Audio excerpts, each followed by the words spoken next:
És completa la fulla. Sí, sí, Jo sí. si hagués vingut alcalde, de...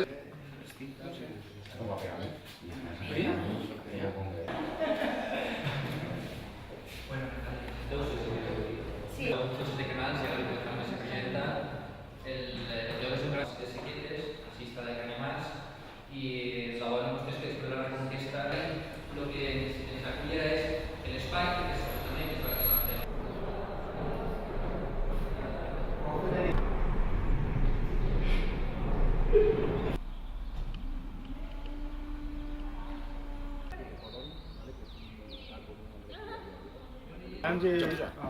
Cuidado en esta. Anirem de puntetes. La femia del Torreó, Se m'ha encaurada. I el Navarro diu que n'hi ha Però que no estava la torre, no quedava res. En 1920, tot això...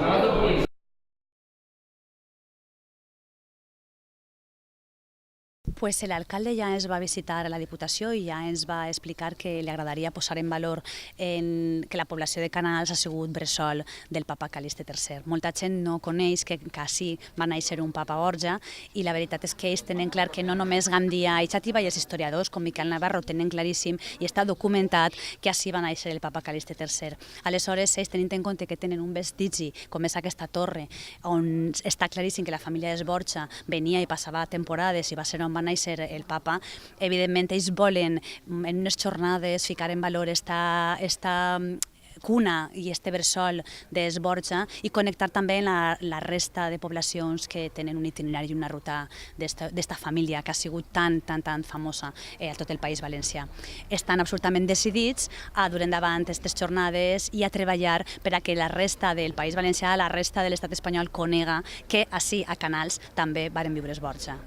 Després també hem estat parlant de les necessitats que des de la Diputació podem treballar en ells, ens han explicat una miqueta en què han invertit els PEPOs, en què han invertit els plans d'inversions finançament sostenibles, tenien problemes d'aigües, han invertit ahir, també tenen clar que el que necessiten i una de les seues prioritats és connectar les pedanies de Canals. Canals és un poble gran però té nuclis de població com és la Torre, com és Allacor i tenen un problema puntual perquè tenen a mig camí entre Allacor i Canals una escola i el camí que uneix aquesta escola amb les pedanies, amb la pedania d'Allacor i amb Canals, no està asfaltat i necessiten ficar aquest projecte damunt la taula i començar a treballar en ell perquè és perillós també, tenint en compte que per allí circulen cada dia els pares, les mares i els xiquets que van a aquesta escola i per a ells és una prioritat absoluta.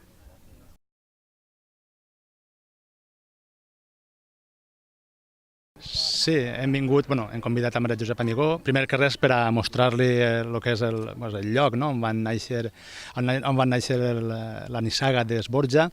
Evidentment, creiem que Canals, igual que passa en el cas de Xàtiva, en el cas de Gandia, creiem que hauria de formar part d'esta ruta borgiana i, per tant, aquesta és la col·laboració que demanem a la Diputació, poder formar part d'esta ruta, formar part del mapa d'Esborja i, en segon lloc, un poquet també de col·laboració en quant al tema de poder posar en valor el torreó d'Esborja que el tenim així darrere, que es va reconstruir cap a l'any 94 i que la veritat que el tenim un poquet encara buit de contingut. Ens agradaria intentar completar-lo i intentar fer un xocotet museu de record a la figura d'Esborja.